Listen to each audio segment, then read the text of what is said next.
Hello, Internet. Gino, that Gino Greco here again with another episode of Deep Listens, and today we're going to be discussing Outer Wilds, the new game that is out on the Xbox One and PC. It's kind of an adventure game. It's a run-based thing. It's cool. It's a cool game, and we're going to discuss it. And I'm joined, as always, by the Lord of the Stars, Pete Busby. Hey. Legally, we couldn't say Star-Lord, so Lord of the Stars is fine. I don't want Marvel coming after us now that they have all the money. And they hear everything.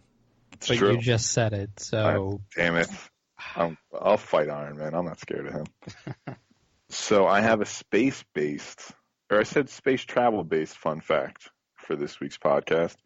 And it's so fun, I barely understand it. Excellent. Right? So, the computers for the Apollo program were so, unpowerful, let's just say, that the software for the guidance computers had to literally be hand-woven into the memory. So, seamstresses took wire and basically sewed the zeros and ones by hand into the hardware. Now, if you ask me to explain any of this more than that, I can't tell you. Like I said, I barely understand this as it is, but I think that's crazy cool. So it was, I guess, pre-punch cards, or maybe weaving it in was safer than using punch cards? So I know they couldn't bring the punch cards. Yeah. Because it's too much weight and a fire hazard. So, yeah, they had to do something else to replace that. Exactly, and all of the computers at that time ran on punch cards. Like, literally, when you used to compile code, you had to stack your punch cards, and if your code compiled, you put the punch cards in one at a time, and then at the end, it'd be like, you made a program, way to go. But if you tripped, or if your punch cards got torn, your program broke. So, what a clever way to get around that. We're going to weave it into fabric. Yep. Incredible. So... Crazy. It's actually the memory density of the rope. The stuff that they had at the time was 4 kilobytes, and then using the core rope memory that they wove, they got 72 kilobytes in the same space. So that's what I gleaned from a quick Wikipedia search. Rope's the best, isn't it? Yeah. Rope is great. We are also joined, as always, by the Queen of Outer Space, M. Palladino. Hello. Aha. This is my domain. It's beautiful. Just look out. Everywhere you see is mine. It's like a reverse Lion King. Everything the light doesn't touch belongs to me. Anything that has a sun on it, I don't want to go over there. I'm the dark parts. I'm the absence of light. Excellent. Now, before we discuss Outer Wilds, we have emails to get in touch with. And just a reminder, next episode will be our 100th regular episode of Deep Listens. So get in your emails. Any questions you have, any memories you have from the show, any comments, any corrections. We will take your corrections. This is a one-time only where we will listen to your corrections. It's every 100 episodes when we take corrections. Look, this is canon now. But before that, we've got an email, and you can send in emails or feedback at DeepListensPod on Twitter, deeplistens.libsyn.com. We've got our comment sections, and deeplistenspodcast@gmail.com. And you can sound something like this. So this was not so much written to me as it was written on a series of billboards that I saw over an extended period of time. And then I realized, have you ever read a billboard and felt like it was talking directly to you and not to everyone on the road? Sure, yeah. Yeah. I thought it was weird that I saw many that said, Gino, that Pinguino Greco, read this, and then sections. That seems like a waste. Very to take up wordy. all the space on the billboard, yeah. It was wild that they were all in order, too. Like the first one, then the second one, I took pictures, and I've assembled them into this, and it says, Dear glorious leaders of the communist propaganda organ. Mm-hmm. Off to a good start. After a brief hiatus, I once again grace your podcast with my most enlightening presence. As your podcast anniversary draws near, I thought I would make an effort to get my usual bullshittery out of the way for something more sentimental next podcast. Regardless, we have another grab bag email, which is weird because it was a series of billboards, where I prompt each host with a different question. To M, I'll provide a progress report on my first real D&D campaign. If you must know, I completed a few starter campaigns with my group. Unfortunately, my DM thought it would be hilarious to have my rookie group run through the Dungeons of the Mad Mage campaign. You know, the Mega Dungeon module that just came out this year. So far, the dungeon has been kicking our ass, but we've been having a fun time regardless. To clarify, my group is a real beer and pretzels group that enjoys role-playing while also having a bite to eat here and there. But we are still working to hone our role-playing chops, so I thought I would ask you for some non-spoiler help. First, what tips and tricks do you have when developing backstories and characters that are appropriate for a specific campaign? How do you avoid coming into a campaign with a character that does not fit the demands of the scenario? Second, what's an excellent way to make a character with flaws that tie into their backstories? Do you start with a defect in mind and then work from there, or is it top-down planning the more advisable route? So, Em, what do you think? I'm a terrible person to talk to about this because I don't know how I do it. I start from character concept. If you're joining a campaign that is like ongoing, it's probably easiest to like talk to the other players and see where they're at. If you are starting from scratch, the easiest thing that I have experienced is just putting random stuff together as you see fit, and then working backwards to reason out why the character is the way they are. So my method is probably not the way that most people would tell you to go about it, but it works, or I've had no complaints. And for the second part, flaws that tie into the character, you can find a lot of inspiration from like really weird, just picking out random stuff that the character would like find neuroses in, or just sort of sitting with them, the character that is, and like just thinking about what they think of like strange scenarios. Just get in the headspace. Yeah, just be your character. Roll the play. Play the role. I think play the role probably is... Yes. No, roll the play. Roll the play. Deep Listens podcast, roll the play. Get Shakespeare and just toss it down the hall. Just roll that play. Yep. Excellent. So, second section. To Pete and Gino. To a certain extent, I have another basketball-related question. I want Pete in particular to grade what I would do with the Sacramento Kings if I were Vlade right now. Let me pull up the roster. Let me see. And I guess Gino can participate if he wants. First, even if it makes a dent on our cap space, I'm locking up Harrison Barnes to a long-term 4-year deal. He fills a lot of immediate defensive needs, and so far, he's at least played magnificently alongside Fox and Hield's fast tempo. Next, I would move Bagley and Giles to the 5, with Bagley as the team's starting center and Giles as the backup. I know this leaves Bjelica as the starting 4, but I think he's played incredibly important roles for the Kings this season. He was their most impactful floor spacer and did a great job of allowing Fox to get into position. Regarding free agency, I'm going to do things significantly different than how they're playing out right now. For one, I'm not going to overspend on a rim protector as my first move. Instead, my first free agent signing would be a legitimate backup point guard. If possible, I would sign Pat Beverly to play the backup to De'Aaron Fox. But knowing how hard the market's going to get, I'll likely be forced to sign a less valuable defensive specialist with not a lot of value to most teams. That's why I think Corey Joseph would be a decent option for a relatively modest price. While you might scoff, I'm trying to have fun with this highly realistic simulation.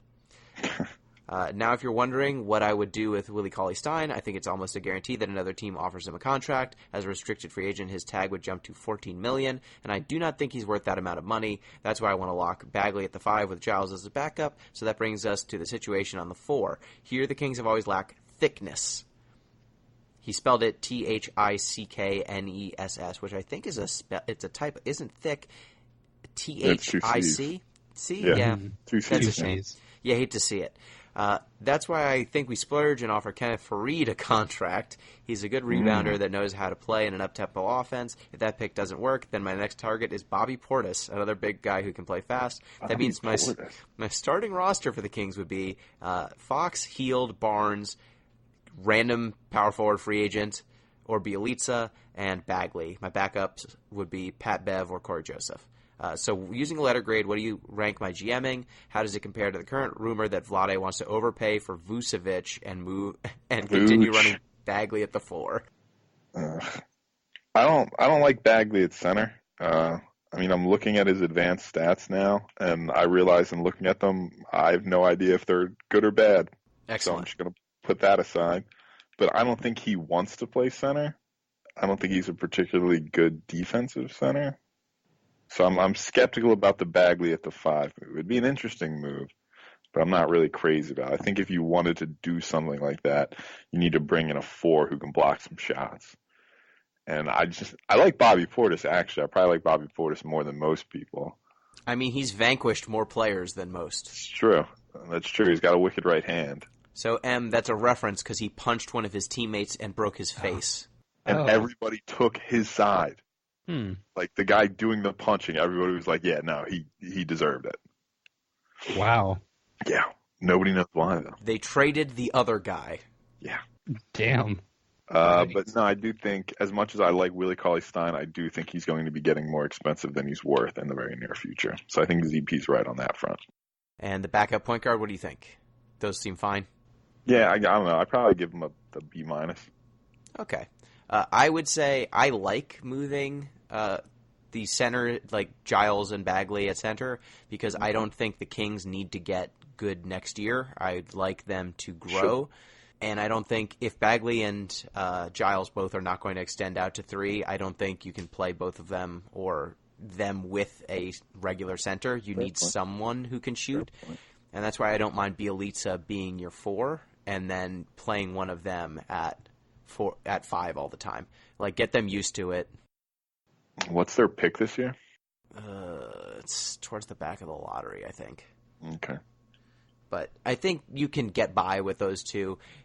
It wouldn't be outstanding defensively, but I think Bagley's quick enough and has a big enough motor that as a rim-running center, he'll be fine. And if that's his floor, you're still fine. And yeah, I'm not worried about him offensively at all.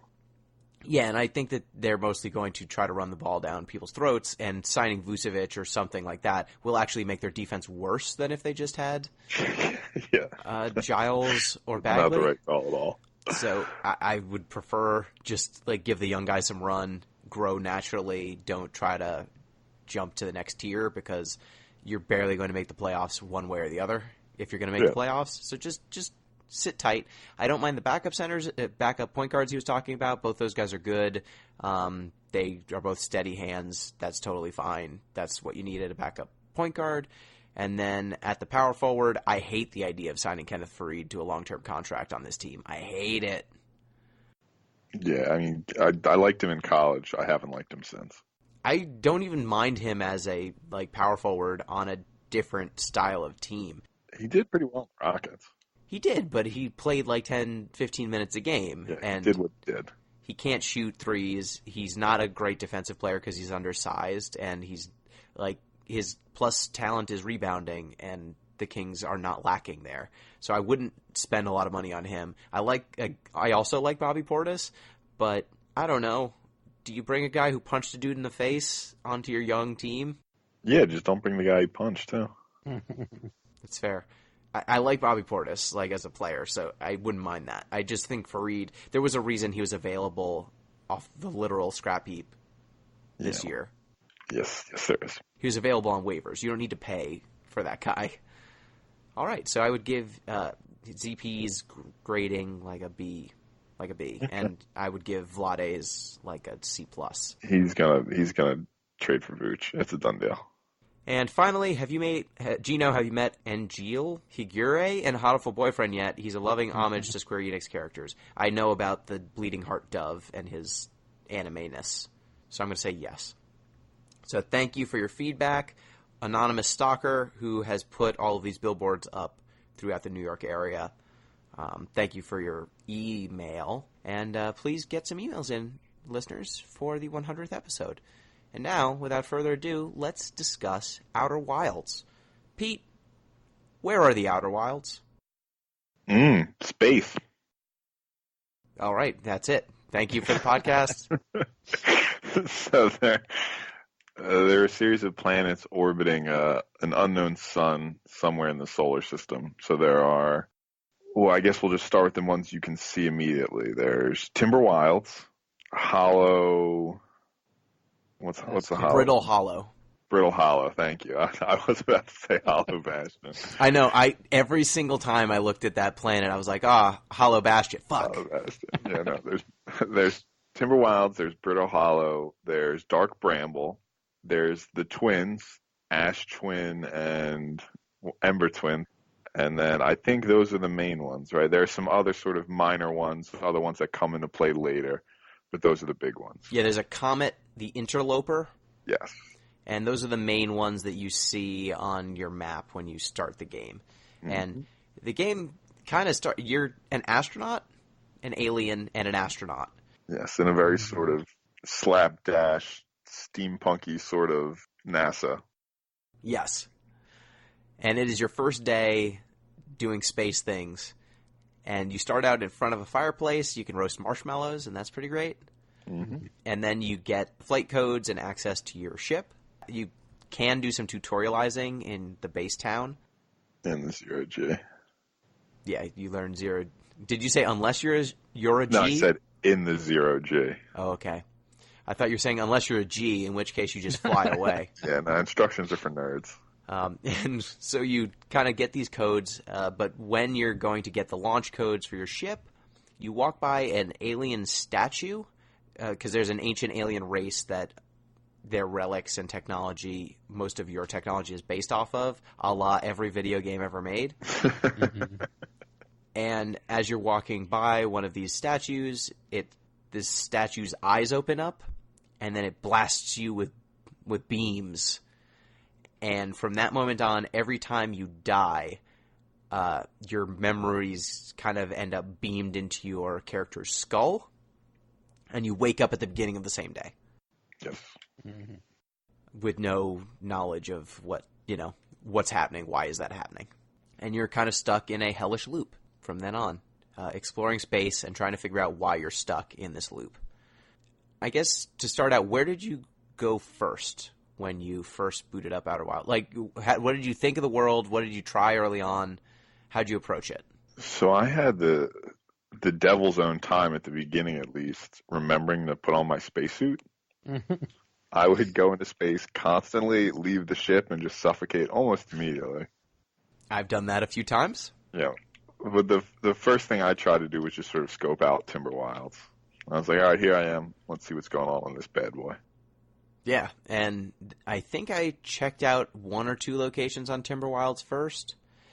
You can go to a mine that has ruins. Like, there's some ruins of this ancient alien race on your own planet, and you can go in there. And you're also the first person of your race to have a translator, so you can actually read this alien writing for the first time. What's their stupid name, too? I'm going to look this up. We'll just call them the nomads for these purposes. But yeah, you're the first one in your society who can translate their writing. It's a very stupid writing system. It's all in a spiral, and it sort of branches off in various spirals as it goes. But they don't really use paper. They just sort of graffiti on random walls throughout the world. Well, actually, there's a few places where they graffiti on walls, but there's also spots where they have like a scroll object that you plug into like an outlet, and then it will unspool the writing. And I liked that their writing, basically, there will be one line of thought, and other people's writing kind of branches off of that other thought. Mm-hmm. Mm-hmm. It's an interesting way of coming up with another creature's way of thinking and expressing themselves that isn't just the standard left, right, left writing that humans employ. So as you're reading it, each individual strand appears anew. Now, that's a reasonable thing from a gameplay perspective insofar as it tells you where to start. But I'd be curious if we actually existed in this world and we looked at the wall, presumably all the writing would be there at once, yes? I think so. Yeah, because I mean, otherwise, how could, unless the writing itself is quantum, how else would it appear and disappear? Well, that is a big factor in the game, so True. maybe. That's true, very much is. I thought that the writing, just having that different way of expressing themselves, added a little bit to the world. Yeah, it was. It was better than just having sort of like linear. It was very sort of Arrival-esque. Oh, yeah. Yeah, so I definitely did Timberhearth. Timberhearth, yeah, I think you're right. I think I'm just making things up. And it's cool how this game does a good job of coaxing you to go to other places based on rumors and readings that you can do at these various spots. Like, any spot you go to will generally have a clue that will send you someplace else. Like, even just on Timberhearth, you get a clue about one spot where there's a big crater on the planet, and there's a seed in there that looks like this bramble from the Dark Bramble. And if you point your sound scope at it, which is this tool you have that picks up frequencies and picks up different sounds from far away, you can use it to pick up the sounds of other astronauts because they play instruments. You can use it to pick up different extraterrestrial sounds as you kind of get more familiar with the world. And in the case of this seed that's landed on Timberhearth, there's a sound of harmonica coming out of it, which is one of the instruments that other astronauts played. And they're saying, well, how could it be this astronaut's been gone or dead for so long? How could it be that there's the sound of his harmonica coming out of this seed? You also have the ability to shoot scouts, which are basically little drones with cameras on them that take snapshots. If you shoot a drone into this Dark Bramble, it goes until the signal disappears. So the seed's a lot deeper than it initially appears. Yes. The alien race is the Nomai. Nomai, yeah. Nomads, but with stupid extra letter.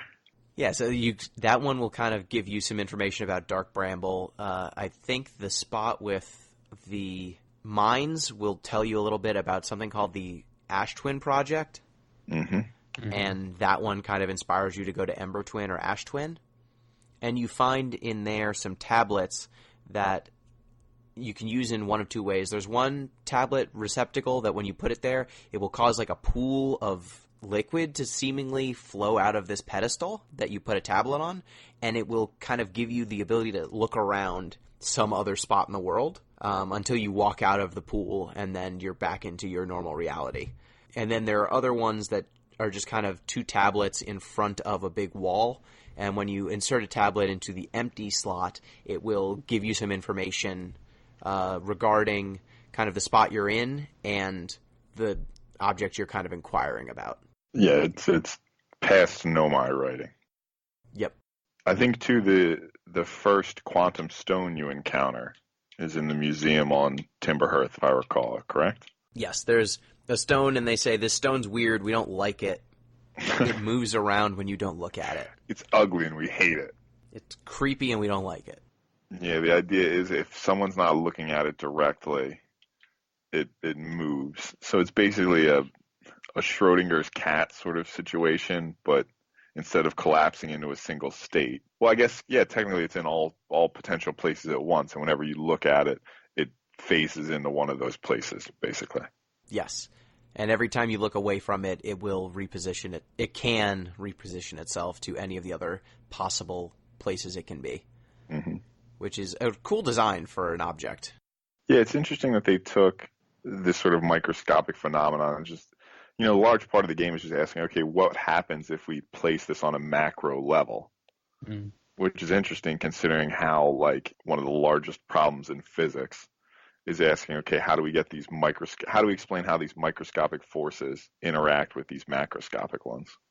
Yeah, and I would say that that's one of the coolest things about this game is every one of these planets has different properties and secret depths to the mechanics of the world, and just learning those mechanics and learning what's different about the reality you're in this game versus the one that we understand right now, it felt to me like what it must have felt like when you first discover magnetism. Like whoever first figured that shit out, right? Like it must I remember the first time I played with a magnet, it blew my fucking mind. Yeah, that's pretty nuts. Or like, it wasn't so much the magnetism that got me; it was the repelling. That Yeah. you could like never put these two Yeah. magnets together. Yeah, I'm going to use a bunch of force, and it's going to repel them, and if I let go, it's going to fling them across the room. Like, Yeah. discovering those fundamental elements of reality that no one had expressed or discovered before. Like, the first time an electrical current ran through something and it made something happen, it must have just been a mind-blowing experience, and this game seems structured to create those experiences in the player. It's specifically with the quantum stuff, but there's other elements of the world that I think bring about those revelations as well. Like, one of the first places I went to was Giant's Deep, which is a great planet name. It's a great planet too. Yeah, it's kind of the gas giant of this solar system, but instead of being a true gas giant, once you kind of get below this outer layer of cloud cover, it's just this giant roiling storm at all times, and the center of the planet is entirely water. And there are 4 or 5 islands in the entirety of the planet with tornadoes whirling over them constantly. And once you crack through the cloud cover, it's quite the experience seeing this place for the first time. It's also, the game itself is sort of an interesting extension of the great sort of scientific history of self-experimentation. Like, a weirdly large percentage of medical breakthroughs have been people just being like, I'm pretty sure I get how this works. Let me inject myself with this horrible venom, this pestilence, and see what happens. This is basically the same idea. These people said, like, we've built a wooden spaceship. It probably works. Let's shoot ourselves into space and see what happens. Yeah, and your character, because every time you die, you wake up the same day learning a little bit more, you can expose yourself to a bunch of horrifying concepts and find out, does this work? Like, I went to Giant's Deep, and one of the first places I went, there was this island that looked like brambles, like from the Dark Bramble, and I was like, well, that's weird. This is not the Dark Bramble. This is a different planet, and I hadn't even visited the Dark Bramble yet, but I saw what it looked like on the map, and so I landed there, and as soon as I started walking one direction, it said, warning, ghost matter detected. And I was like, I think I remember in the tutorial them saying something about ghost matter, but I don't remember dying then, so I guess I'll keep walking. And I immediately exploded and died. Because there was this ghostly material that if you walk through it, it just destroys you and kills you immediately. Mm. It almost felt like, and it's because it's run-based that this kind of springs to mind, but it felt almost like a Dark Souls game, but an adventure game instead of an action game. You were learning these mechanics through experimenting and failing, but unlike that game, it's not like there is still an execution element to Outer Wilds, and that's actually something I want to discuss later, like how much of it is execution versus knowledge gathering. But the knowledge gathering was definitely a lot more forefronted. Sure. The idea of a run game, too, it's an interesting way to sort of sidestep the, I guess, carnage or cruelty that's often inherent in scientific discovery. Like, a lot of people need to get hurt or injured or maimed in various ways a lot of the time for science to advance. So, like, it's interesting that instead of throwing more people at the problem, you're throwing a single person. You're just throwing them over and over again. It's probably in the aggregate the same amount of pain to a utilitarian or something, but it seems a more palatable version of it when it's one person time traveling as opposed to, let's just throw more and more people into space until one of them figures it out. What was that Tom Cruise movie where he was stuck in living Edge the same... Oh. Good movie. Edge of Tomorrow, but even more sci-fi somehow. Was there also that movie Looper that was the same concept? Looper was about someone going to kill themselves, right? Oh. It was about Joseph Gordon-Levitt refusing to kill Bruce Willis. Yeah. He's in the past, and people get dumped from the future into the past, and he sits there waiting for people to come back and shoot them with a shotgun, and then one day he's the person who gets sent back in time, and he's like, I'm not going to kill myself. Huh. I mean, never saw that movie. I don't... It's okay. Edge of Tomorrow is better. I mean, it's obviously Groundhog Day. but there's nothing very scientific about Groundhog Day. Edge of Tomorrow, they're very desperately trying to figure out. They're trying to learn something. Yeah, they're trying to learn something to end this war in a way where they don't lose. And they're stuck in a time loop over and over and over again to try and basically cause this battle to take place in an advantageous way. Mm-hmm. And there's kind of this implicit threat that if we get too far and screw up, then we will lose our opportunity entirely. And this game, I think, as you learn more about it, has a similar feel. Yeah, there is a distinct line you cross where you're playing for keeps, so to speak. Yeah. So I think the first few times you go to any planet, you kind of get your bearings, you start learning a little bit. What was the first thing you encountered that kind of changed the way you thought about the world? That's a tough question. Like, I'm trying to think, because like the big turning point, at least for, I mean, I guess, can we just do story stuff as we go? It's a story game. It's an adventure game. It's about exploring this world, and this is a new game, so if you don't want to be spoiled on it, I understand. It only came out a few weeks ago, but we're going to discuss all of it because that's how this show works. So from here on out, we've been pretty light on spoilers. Like, this has been pretty much first 5 minutes of the game, 10 minutes of the game sort of stuff, but we're going to spoil stuff from here on out, so you've been warned. Forewarned is forearmed. So I think the crucial turn at the of the story is when you realize that in one way or another, the Nomai are still in operation in this world. Like, they're not around, like they're dead for the most part, but the processes they've set in motion are still operational. So I can't remember the specific moment when I realized that. At the very latest, it was probably at the gravity cannon, like when you start to see their tech. I can't remember exactly when I went there. But that's the big turn, is when you realize, like, no, these people have started a process. This cycle is part of that process, and as such, it's still going on. Yeah, and for me, the moment that opened my mind up was when I actually was moving around Brittle Hollow. Like, I had been doing other things, and then I turned my attention on Brittle Hollow, and I noticed that the planet had fallen apart. Exposing a black hole in the center. I was trying to fly by it. I was like trying to get somewhere on Brittle Hollow, and I couldn't find a way to get in, and I noticed that all of a sudden the surface of the planet had fallen apart, and I fell through by accident, and then I fell into the black hole, and it spits you out on the far end of the universe. You come out of the white hole. Yeah, you come out of a white hole on the far end of the universe, but you're still in the solar system. There's a station that seems to be a way to get back to some, civilization. So I landed on it, I got into the station, and I noticed that the sun was getting red. Like, it starts out orange, and I'm like, wait, why is it getting to be a red giant? Oh shit.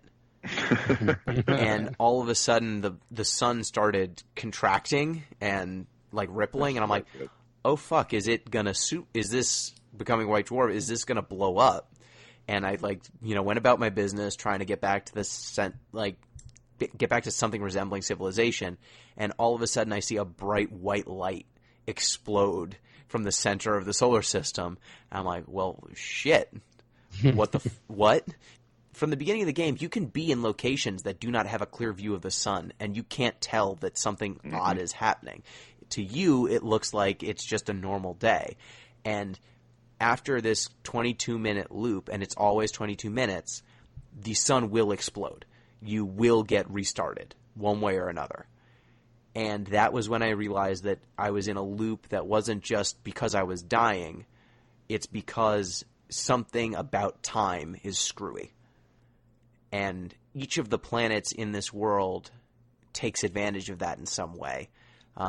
For example, Brittle Hollow falls apart, and it will always fall apart the same way. Or at least it seems to always fall apart the same way. Like, bits of the planet will fall into the black hole, and then they will be shot onto the far end of the universe. And so that means that navigating Brittle Hollow gets more difficult the longer you are in the run. From the early part of the run, you can investigate different parts of the world by walking through gravity stones and jumping and taking jump jets from place to place. But if you wait too long, parts of the trail will just fall away into nothingness, and then you can't navigate Brittle Hollow. So it's a place that you kind of have to go to early if you want to see things. Ember Twin is this barren stone at the beginning of a loop, and Ash Twin is covered in sand. And as you go through the loop, sand will fall from the Ash Twin onto the Ember Twin and fill up the center of that planet and cause it to kind of be full of sand. And a lot of the environments in Ember Twin are subterranean, so the longer you wait to go to Ember Twin, the more of the subterranean caverns will be completely inaccessible. Mm-hmm. But the more open up on Ash Twin, of course. Exactly. So you're in this situation where it's kind of an hourglass flowing from one to the other, and at a certain point, parts of Ember Twin become inaccessible, and you have to wait for a certain amount of time before Ash Twin's even investigatable at all. Mm-hmm. And when you start understanding these kind of clockwork elements of the world, it changes the way you have to think about exploring. Like, can I not reach this place because it's unreachable, or can I not reach this place because I need to wait, or I need to get here sooner, or I need to do a thing and then come back here? And it almost felt like the first time I played Portal, and you kind of have that thinking with portals moment, because except in this game, it's thinking chronologically. Right. Mm-hmm. No, I can see the connection there.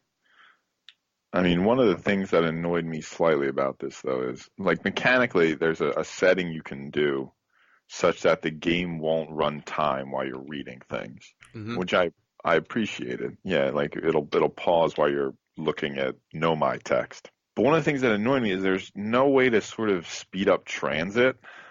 Yes. Like, you can use the warp points if you're near them, but flying from planets to planets always takes time. And it started to bug me, considering, when you have to go to multiple places on a single run. And I mean, you always have more runs, but all the same. So, I mean, to that end, obviously one of the most famous, or at least to me, one of the most famous Groundhog Day games is Majora's Mask. Mm-hmm. Yep. And there's a very obvious system of manipulating time in that. You can slow it down, you can speed it up, you just play the ocarina to do it. I get story-wise why there isn't in Outer Wilds, but I would have appreciated it mechanically if you could have played with time a little bit more like that. I agree. I found that one of the biggest bummers for me, just approaching some of the things that required you to wait around. Yeah, exactly. Like, if there's something that only occurs in the last 5 minutes of a 22-minute loop, or you can only do it in the first 2 minutes of a 22-minute loop, and you just screw up, you miss the timing, that means you have to kill yourself to try again. Technically, you meditate until the next loop. What is the meditate until the next... Was there a button to do that? If you pause, it's in the menu. Oh, I didn't. It'll say meditate until the next loop. What, you just threw yourself into the sun? I generally threw myself in the sun, or I boosted up and then slammed myself down. Or if I was on the Ash Twin or Ember Twin, I ran into a cactus until it killed me. Yeah, it'll pop your suit, sure. Yeah, all these they're viable options. My character had much more gruesome fates. It was just like slamming my head into the ceiling until he cracked. Like looking at his watch, and he's like, 12 minutes? I'm not going to wait 12 minutes. I mean, that's what happens in that Tom Cruise movie at a certain point. I think he just starts shooting himself. Yeah, no, he 100% does. Mm-hmm. My alien was the Tom Cruise of this universe. He was just over it. He needed to get places. He had no time to meditate. There was one fast way to do this. Oh. Just the moments where I just narrowly missed or something, it was always a bummer to have to wait around. Like, even if you wait till the next loop, there were some cases, like on Ash Twin, you have to wait about 3 or 4 minutes before the sand starts to flow from Ash Twin to Ember Twin and stuff is revealed there. There are some spots where you just need to wait around literally for like 5 minutes, and if you fuck up, you just have to do it again. Yeah. Mm-hmm. And it was a bummer. And it could be a little bit odd when there were locations that I wasn't sure if I could get to them because, if I wasn't approaching the area strategically from the right perspective, like maybe I wasn't waiting long enough for a thing to happen, or was I just not good enough with the jump jets? I found Brittle Hollow, because there's a black hole in the fucking center of it, it would present the most physics problems of any of the locations. Like, I could fall towards the black hole, and if you narrowly miss it, you will kind of go into orbit around the black hole. And that lets you bypass certain things and get to certain locations faster. And I wasn't sure if that was intentional or if I was just accidentally doing it and shortcutting. Or spots where bits of Brittle Hollow would fall away, and then that would allow me an opportunity to, like, fly my ship under the crust and land it somewhere instead of hiking the long way and taking the actual path. And I wasn't sure if that was intentional. Am I supposed to be doing this, or am I being clever? But there were definitely some spots that I couldn't ever figure out a way to get to them, and it seemed like maybe the right approach was to just wait. Like, Pete, did you ever get to the Black Hole Forge? I did. How? Honestly, I don't even remember. Like, at a certain point, all the maps get so convoluted. I mean, you have to jump through a bunch of warps, don't you? Like, through the black hole? I mean, the Black Hole Forge is the top level in Brittle Hollow in the Hanging City, and you kind of walk up this gravity wall to get to the first 3 sections, and then the top 2 sections are broken, so you can't climb all the way up to the top floor. I tried, like, jump jetting my way up there, and I would always fall into the black hole and then lose my loop. But I thought maybe the correct thing to do was to wait around until the end, because everything that gets sucked out of Brittle Hollow's surface gets sent out into space, and then you can navigate it as though there's no gravity. Yeah, I mean, that's how I got to the top of the tower. So maybe that's how I did the Black Hole Forge, too, now that you mention it. The Quantum Tower in Brittle Hollow? Yes, the Quantum Tower. And what does that one teach you? Because I didn't climb it. I eventually got frustrated and looked up what it said. Yeah, so if you wait until it gets shot out into space, it's 0 gravity, so you don't have to worry about walking up the wall. But it's just more quantum rules. All right, so basically there are rules to this quantum thing. So the one is the looking rule. If you're looking at something, it won't move. And if you have a photograph of it, that counts as looking at it. Another one's quantum entanglement. So if you're on one of the rocks and you close your eyes, when you open it, you will have moved with the rock. Some of them are location specific. Like, one of them is a certain location has to be at the North Pole for things to work. That might be all of them, actually. Those are the 3. The North Pole. So you can come across this story of the quantum moon a few different spots, and it's a cool idea. Like, you see it the first time you probably take your ship. You see that there's this black purplish moon floating around one of the planets, and there were a couple times where I noticed it would just go away. Like, I'd look for the moon, and then I'd turn around, to do something, or the moon would pass behind a planet, and then I wouldn't see it come around the other side. And I was like, what the fuck? How did that happen? And you realize it's literally quantum. It can orbit any of the planets. And you need to learn these quantum rules so that you can land on the quantum moon. Like, you can't land on it ordinarily because it has cloud cover, and once you enter the clouds, you're no longer looking at the moon, so it vanishes out from under you. So you need to take a picture of it so that you can land on it. And then once you land on it, you need to know that there's this tower that also behaves in a quantum manner, and once you go in the tower, you can shut off the lights in there, and that will cause the moon to reposition itself around one of the worlds, and you'll travel with it. And there's a few spots you can learn that the quantum moon it will go around each of the planets kind of in this solar system, but then it also has a 6th location that it will vanish to occasionally. And that 6th location is the eye of the universe. Yes. Which is a very key, important story point. Pete, what's the eye of the universe? Well, I mean, that's actually a tougher question than you might expect. So the eye of the universe is sort of a quantum planet, and the quantum moon is its moon, basically. So at least that's the theory. That's the theory, yes, amongst the Nomai. So the eye of the universe has been sending this signal out into space, and eventually the Nomai find it, and they think that the quantum moon is basically calling them to it. So it wants them to show up. And their big question becomes, okay, what happens if an observer enters this thing that changes once it is observed? So basically what happens when you smash consciousness into the eye of the universe? That's basically the big question after they get past, like, okay, where is it? Why is it calling to us? How do we find it? How do we get to it? And that's basically the big mystery you're trying to solve throughout this game, is how do you get to the eye of the universe? And why did the Nomai, like, what were the Nomai trying to do? Yeah. Where was this thing, and what happened to them? And how did this loop start? All that stuff. And it's really all connected to this search for the eye of the universe. Yeah. So how would you describe the linear story here? Linear story. Okay, so Nomai are a nomadic race. They're traveling the stars basically just for like sheer curiosity.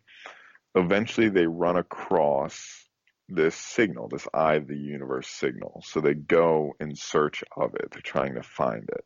I'm going to miss an event. I'm not sure exactly when they have their crash. So I'll gloss over that for now. They get the signal from the eye of the universe, and then they jump to the nearest location. And it turns out that when they jump there, they basically jump next to the Dark Bramble. Right. And then the Dark Bramble seizes them. They send out 3 escape pods, one of which gets captured in Dark Bramble. So one ends up in Ash Twins. They're basically screwed too. Ember Twin. Ember Twin, excuse me. And then the other one goes to Hollow Bastion / Brittle Hollow. Brittle Hollow. Squall's there. Yeah. So they build an orbital cannon, basically, to shoot out a probe to try to find the eye of the universe. What they eventually figure out is that they set up this time loop such that they can send infinite numbers of probes, because they have no idea where this thing is. It's going to take a very long time to figure it out. Now, what they realize is, this whole story is so convoluted. In order to power this time loop, they need an obscene amount of energy to set it up for 22 minutes, basically. Yeah, they basically realize that when you travel through a black hole, an object that comes out the other side, out of the white hole, if you put enough energy into the black hole, the object that goes in will come out of the white hole before it entered the black hole. Yes. So they find out if you slam a logarithmic amount of energy in, you can get it all the way up to 22 minutes. But the amount of energy it takes is basically a supernova. So they need to destroy the sun to power this time loop. So that's why it's always 22 minutes. The sun's destroyed. It sends the data back 22 minutes, and then the cycle restarts again. So the ultimate idea is, when you find the location of the eye of the universe, you can go back in time and you can break the cycle such that they no longer need to destroy the sun. Yeah. Well, actually, it's kind of a bit more insidious than that, because did you go to all the locations? Did you go to the Interloper and all the spots? Yeah, so at a certain point you realize that they never really figured out how to destroy the sun. Instead, they more got lucky when this asteroid showed up, and I don't think they even diverted it. I think the asteroid just runs into the sun. So what happens is the Interlopers, this asteroid that comes into the solar system, and they investigate. So the Nomai at this point are all over the universe. They've got bases everywhere, pretty much, except the Dark Bramble. The Dark Bramble's just because it sucks. It's full of anglerfish, and they eat you, and they're fucking terrible. It's a bad place. Don't go to the Dark Bramble. It fucking sucks. But they've got bases everywhere else, and they're all working on creating this project where Ash Twin has got the brains of the project, basically. The infinite loop is in this statue. Well, it's inside of Ash Twin, inside of a protective dome or a protective sphere that basically makes sure that all the guts of the project will survive a supernova, because that's what's going to power everything. Then everything else is basically set up to create mines or create the gravity cannon that will shoot the probe out in a random direction every time. You've got a Hollow Bastion is making statues to kind of keep track of people's memories so they can iterate over the course of a loop and learn from prior loops if there's a problem, because otherwise... It should be said, too, they only have, I think, 6 of these statues. Yeah. So only 6 people get to know that they're in a loop. Yes, and the whole reason for that is otherwise no one would know that they were stuck in a loop. And if there's a problem that will make the loop truly infinite, if you don't have any way of preserving your memory, you would never know it. You'd just be stuck in it forever. Is that really that bad? Shit. Honestly? Well, I mean, ask the main character if they didn't find the statue, I guess, right? Ask all the other characters who are just dying every 22 minutes and not knowing. Yeah, but that's what I'm saying. Like, if you never realize it, what's the difference to you? I guess. We could all be caught in 22-minute loops right now, and we'd never know the difference. It's true. That's true. But every time we exceed those 22 minutes, we know we're not stuck in a 22-minute loop, I guess. Yeah, we know we're caught in a 24-minute loop. Oh, fuck. The idea that they're stuck in... I like that the memory preservation was at least a thought. Yeah. Mm-hmm. They also have to make black hole drives that allow people to warp from place to place. That way, once this 22-minute loop situation started, they can actually make moves and make changes to things, because getting from place to place in under 22 minutes without warping from place to place is just untenable. Mm-hmm. I found that doing that was difficult, but I guess if Ash Twin was their home base, as it was supposed to be, that would probably be a lot more tenable. Yeah, they wouldn't have to go to so many different planets. Yeah. But it turns out they created this sun station that was designed to shoot like some sort of weapon into the sun to cause it to supernova. And it turns out, and you can see it like from early on, you can see this thing orbiting very close to the sun. And early on I thought, oh, that's what's causing the supernova. If I just get to the sun station, I can stop it from blowing up the sun, and that's how we solve this. Or one time I saw the interloper get close to the sun. I'm like, oh, the comet's what blows up the sun. Mm-hmm. And I thought that these locations were what was causing the supernova. And you can get to the sun station, and it turns out that place is a fucking failure. Yeah.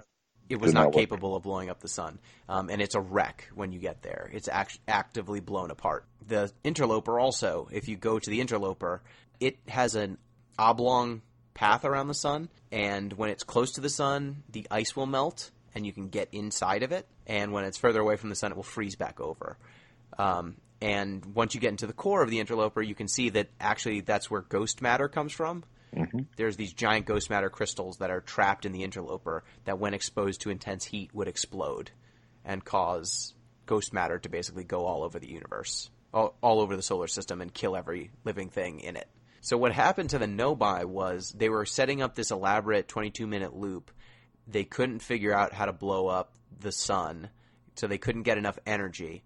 And then before they could figure out an actual energy source, an alternative energy source, the interloper came and killed everyone. Mm. So it got close to the sun and then exploded, releasing ghost matter everywhere and killing everyone on the world, in all of the worlds. So I was like, how can it be that this loop is continuing to propagate itself when all the Nomai appear to be dead and have been for a long time? Like, how's this machinery still working? And it's because the project was still set up in such a way that it could work if the sun supernovaed. Everything was keyed in on that. And your race just happens to be capable of space travel at the time the sun is dying naturally. Whoa. So the sun is just supernovaing because it's the end of its life cycle. And because they've set up this apparatus to keep looping, you have an opportunity to potentially save your universe or your solar system. How do the statues get paired with particular individuals then? You just walked by it and triggered it. No one walked by that statue in the entire time it was sitting there? Well, it was 1,000 years between the entirety of civilization being wiped out by this comet to your people rising up and gaining enough technological understanding to create space travel. But there are 5 of you. Only 2 of you know. Like, there's only a few astronauts who interacted with one of the statues. Okay, you're right. Yeah, you're right. There are only 3 of them that are active, I think. Maybe 4. Yeah, so one of them is for you. One of them is your pal who's on Giants Deep. Yeah, he's a banjo guy. Yeah, banjo guy. I think Gubbo is his name, but he's aware. He's like, hey, did you feel like you just died? Yeah. I think we're stuck in a time loop. Yeah, that makes sense. I keep dying. It sucks. But there's also one. I mean, there's one Nomai still around. Yeah, and that's a fucking. That was one of the biggest oh shit moments for me. But like, why is he still around? He's on the Quantum Moon. But the Quantum Moon still ages. Yeah, but if you're on the Quantum Moon and it's like when you talk to him, he says, "I'm not even sure I'm alive." Oh, so we're just playing by completely different rules then on the Quantum Moon. Yeah, he said, I don't even know if I'm full. So maybe the Quantum Moon that goes away one place doesn't cease to exist. Like maybe it doesn't obey time the way that other places do. Yeah, it must not, I guess. Yeah. So when you talk to him, he's like, hell if I know, buddy. I don't know why I'm here. I don't know how we met each other. I don't know what happened to my civilization. No clue, because I can talk to you, but you can't talk to me. But he's like, let's be friends. Yeah, let's be friends. We've met, and this means we're friends now. Mm-hmm. And he's kind of who says the idea of going into the center of the eye of the universe, like what would happen. He's who poses that question.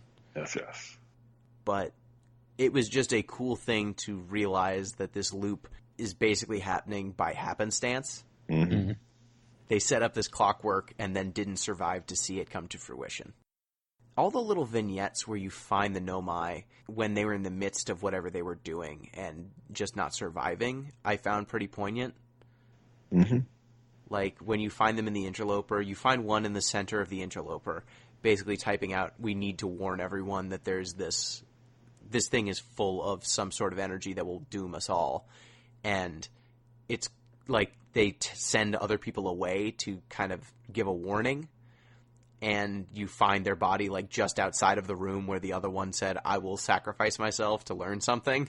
And it's like, oh, they didn't even have enough time to get out of the room, let alone warn anyone. Yeah, it is very Vesuvian, that's why. Like you find a body outside of Ash Twin. And inside of the Ash Twin project, they mention that one person's making a final check outside of Ash Twin to make sure that everything's okay. And this body is right in front of the spot that will warp you down into the center. So it's possible they were doing a final check, and before they could jump into the center where it's safe, the interloper exploded and killed everyone. There is an interesting sort of science fiction history, too, of these sort of idea of autonomous machines. Mm. That sort of eventually their whole autonomous status becomes calamitous. Like the most famous version is probably in Dr. Strangelove, where they have this doomsday machine that operates completely independent of human intervention, which, makes sense if it's supposed to be the ultimate deterrent, and it's what ends the world for them. So sort of the opposite, really, but same idea. Yeah, they basically jumpstart a protocol that's supposed to keep everyone in the dark, because if you don't have mutually ensured destruction, then everyone calls bullshit. Yeah, even if you can completely wipe us out, you're still screwed. Yeah, so Pete, you wanted to talk a little bit about the science fiction history. I did. So, first we have to say a little bit more about the ending. So eventually you do find the eye of the universe. And this is actually where you can talk about like the loop ending for real, because you need to get a warp core from one spot to another. I'm not going to give the whole thing away, but there's a moment where you're playing for keeps to end the game, and if you die, it just says you died, and then it rolls credits. Yeah. Damn, really? Yeah. You can actually outrun the supernova, though. Huh. So if you get far enough away, you survive, but then it just says you drifted in space until you died, and then it's roll credits. I didn't try outrunning the supernova. Yeah, I just wanted to see if you get far enough away, and you can. Mm. That's clever. Yeah, but yeah, you arrive at the eye of the universe, and you gather all your buddies, and you're all there. And basically, what happens, and sort of the ultimate ending, is you restart the universe. So, like when you go in the eye of the universe, everything sort of winks out of existence, and then it comes back in again. It restarts. Yeah. So this is actually really the exact same thing that happens in an Isaac Asimov story called The Last Question. It's actually Asimov's favorite short story that he ever wrote. It's really good if you guys ever want to check it out.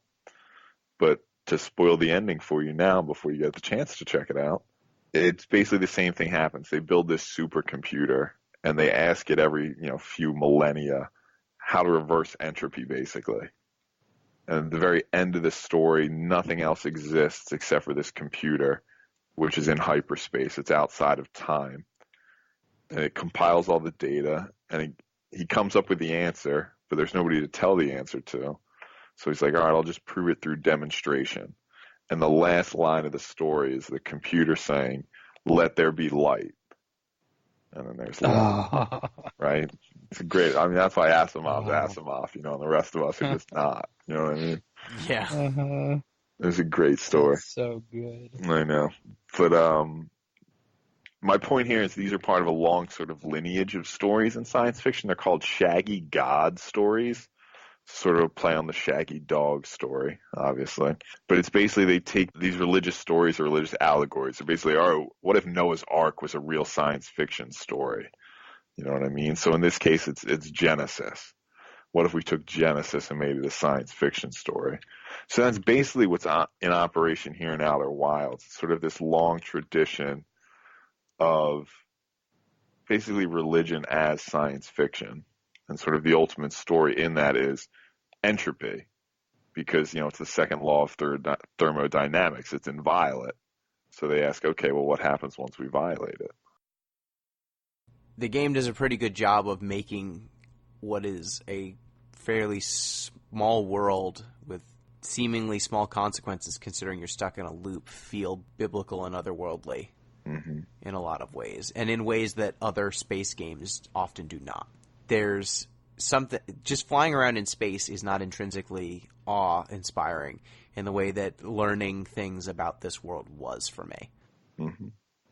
I think the moments where you start to put together quantum rules or you start to understand the clockwork nature of the planets, it's just a world that has more creativity and intentionality to its design than other games of its ilk.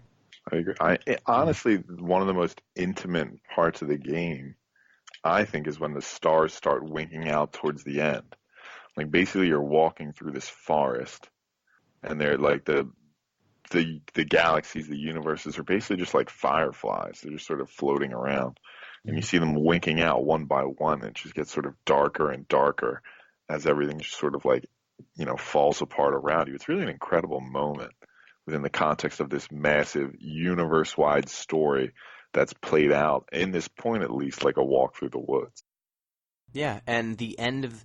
I mean, it was something that I even noticed as I was playing, that the galaxies out in other directions are also popping out of existence. You see supernovas happening all around you constantly when you're in space. And one of the other astronauts mentions, I think I've seen 10 or 20 supernovas in the last day or so, just looking out into space. That shouldn't be happening. What the hell's going on?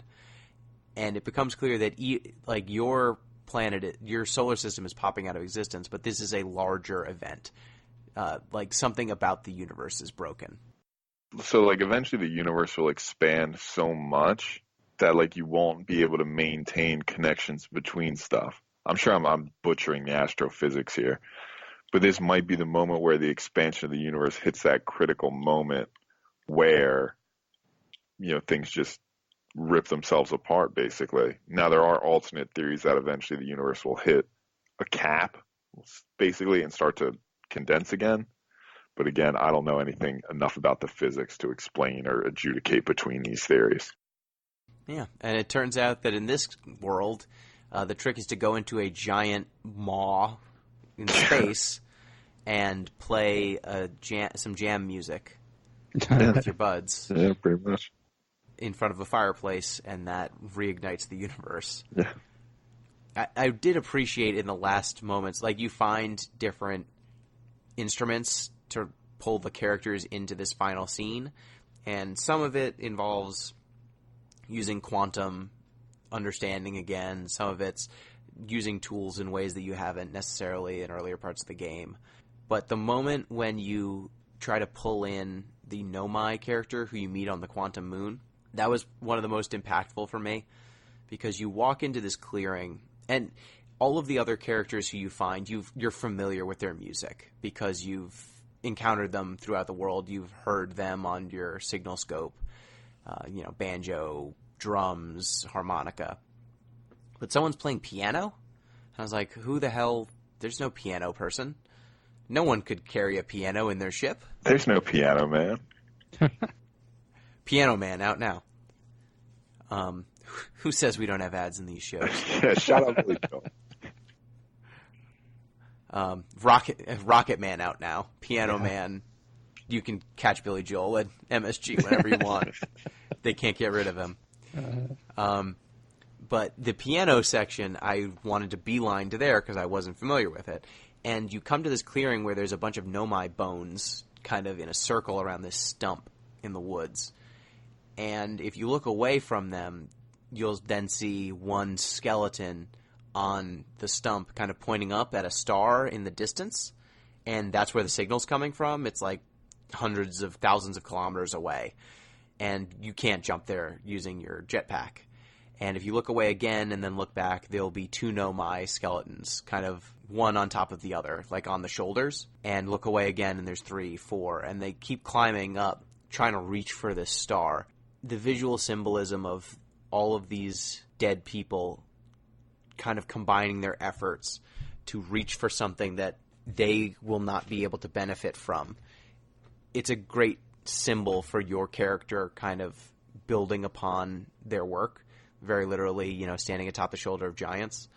Eventually, after enough of them pile up on top of each other, you look away and look back and there's a ship. And it's one of their ships that you kind of experience throughout. You encounter them a couple of times in the game, and they fly a little bit differently than yours. But you can fly them, which is also cool. But you kind of have to go into the ship and fly it into the distance so that you can collect the Piano Man. And you go back to the fireplace, and it's a Nomai character who's joined your little jam, which I thought was very cool. And I wonder if you don't encounter him, if he's there, because you could complete this game in one loop. Honestly, you can speed run it in about a half hour. I watched one. Yeah, and I wonder if the Nomai guy's there, because it seems like the end of the world situation is based on your main character's life experience. So if you never encountered them and they were never part of your memory, would they be there? Just to answer your question, yeah, they will be. Because if you speed run it, you don't meet any of them. That's true. Okay, so the ending's the ending. It's not. There's no variance there. Okay, that's fine. That's still cool. I agree with everything you're saying about the ending, Gino. I thought it was an elegant, poignant sort of ending. My only problem with it is that, like a lot of these Shaggy God stories, when you hit a certain point, the science falls away, and you just sort of have to hand wave into mysticism. Yeah. Because there's no way to scientifically explain how to reverse entropy. That's why it's entropy. So at a certain point, you just have to be like, here's the thing.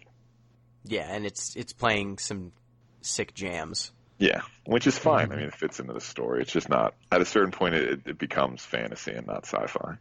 It's closing the circle. You start at a fireplace with a marshmallow, and then you end at a fireplace with a marshmallow. Yeah. Which, in a game about loops, I like the symbolism, I like the neatness of it, but there's nothing kind of scaffolding this moment. And I guess there can't be, because the Nomai, nothing about this world understood what's at the eye. They just knew that it existed. So they wouldn't necessarily have an idea about what will happen if you ever went into it. But I thought that the explanation of what is there, while it was emotionally poignant in spots, I agree with you, Pete, that it kind of abandoned the sci-fi trappings at that point. You're literally walking around the woods, almost telling a campfire story. Right. You know I mean, when you say it, really, the story is just loops within loops. You know what I mean? Like, you have your 22-minute arc within the larger loop of creating a new universe, basically, to creating each larger loop. Not that it's neither here nor there, but loops are also very big in Old English literature. Like, if you look at Beowulf, it's full of loops and little sort of palimpsests like that. And the Nomai's language is Spirals. Yeah. Spirals and loops. It's loopy. This was a game that the scope, for being such a small universe and for being so tight, it conveyed a lot of depth and had a a lot of very unique experiences contained within it. And this is one of the most unique games I think we've ever played on this show. It's definitely up there. And I'm really glad we played it. It got frustrating in spots. Like, there were times where my brain knew what I needed to do, and I just couldn't execute it, and that meant I needed to spend another 40 minutes. Powering through was worth it to kind of experience all of the different secrets, because every one of these planets has layers to it in a way that I didn't fully appreciate going in. And once you understand them and you learn, it's an experience, like I said, like the first time I touched a magnet. And that's not something that you get to have all the time. You can only touch a magnet first one time. Exactly. You need to find new magnets, and Outer Wild is that magnet. I hope they give you a splash quote on the next box art, Gino. Yeah. Outer Wild is magnets. Well, we can only hope. I'll send them an email. Hey, you can use this for the box, please. If only we knew how magnets work. I know, that's the other thing. We still don't know how that shit works. We have theories, but we don't know. I have theories about the quantum moon, y'all. And I love just, like, reading the stuff from the Nomai, like, I think I know how the quantum moon works. Nah, you don't fucking know. I like when they put hypothesis in front of just, like, petty bullshit. Yes. Hypothesis, pose a dick. Yeah, I love that. I really enjoyed the people who hang out on the giant probe cannon, and how they were talking about how they're going to turn it up to the maximum. To 11, basically. They're going to turn it up to 11, and they assume that the people who built the probe cannon understood that they would do that, and therefore made 11 not actually the dangerous maximum. Yep. And instead just one notch below it. And they totally did. Yeah, they did. They anticipated it. But that was another one of the moments for me when you wake up, you're actually staring up at Giant's Deep and the probe cannon, and you can see the probe cannon fire. And one of my runs, I tried to follow the probe, like as far as it would go. I don't think you can catch it. You can't. Yeah. They that make was you one turn of my around. questions. Yeah. They make you turn around. But I thought, that probe's got to be going to the, going somewhere. The one. That's the probe. And I didn't realize at that point that we were in a loop. After a while, I realized, hey, why is the cannon facing a different direction every time if this is a true loop? Huh. And it's like, wow. It's not. Yeah, because it keeps firing probes even after it finds it. Because it's dead. Like, all the people who would man it are dead. Yeah. They were expecting that they would be in a loop with, like, not humans, but Nomai at the controls operating this and making sure that everything stops when they're done. But they all died. So now it's all running skeleton brainstem memory. Mm-hmm. All right, so I think we've covered everything about Outer Wilds. We spoiled the shit out of that game, but I hope you enjoyed it. I mean, I will say, You've been quiet. What do you think? I did not play this game because my computer couldn't handle it. And I watched a YouTube video of someone playing through, and it made no fucking sense. I had no idea what was going on. I didn't know anything about anything.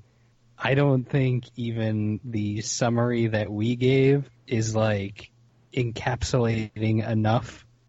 This is, like, you have to play through this game by yourself. You can't, like, watch it and understand Yes. Quantum physics and all the intricate things that went into this. Like, It's chaos. yeah. But, like, well-managed chaos. Mm-hmm. Yeah. Like, they're all of the mechanics of the worlds and figuring out how they work. Like, discovering locations is a legitimately thrilling experience. There were some spots that I found, and when I found them, I was like, what a beautiful design. What a cool location. And this game, despite the worlds being so small, actually, there's an awe-inspiring nature to flying around this tiny sun and these tiny planets. It's beautiful. So experience it. It's cheap right now on the Epic Store, and I think it's still for free. I think it's on Game Pass for Xbox One, so Damn, nice. check it out. Yeah. So for the next show, the 100th episode, we're going to be playing Mother 3. Yes, don't worry either. They're standalone games, so you don't have to have played 1 or 2 to play 3. We're going to find out what a NES is. Some of you might have heard of this one. Perhaps you've heard of Mr. Saturn. Mm-hmm. We're going to find out what the hell this stuff is, because I've been playing Super Smash Brothers for close to probably 20 years at this point, Mm-hmm. and Damn. I don't know what the fuck a NES is. No. Well, I never have. I didn't realize that was a yo-yo until like 10 years in. Yeah, he's got a yo-yo. He's got Psy Energy. I don't know what that is, but I think we're going to learn. Out. Yeah. We're going to try. We're going to if Super Smash taught me anything, it's that we're going to hit things with baseball bats till they die. Yeah. NES brings the ruckus. So a reminder, if you want to get in touch with the show, you can do so at DeepListensPod on Twitter, deeplistens.libsyn.com. We've got our comment sections, and deeplistenspodcast@gmail.com. Thank you, Pete. Yeah, a pleasure. You guys should play this game, and you should definitely read more Asimov, too. Mm-hmm. It's just a general statement. Yeah. Thank you, Em. Thank you for letting me listen to you talk about this space Glad game. to have you. Glad to have you. And thank you, listeners. Till next time, peace.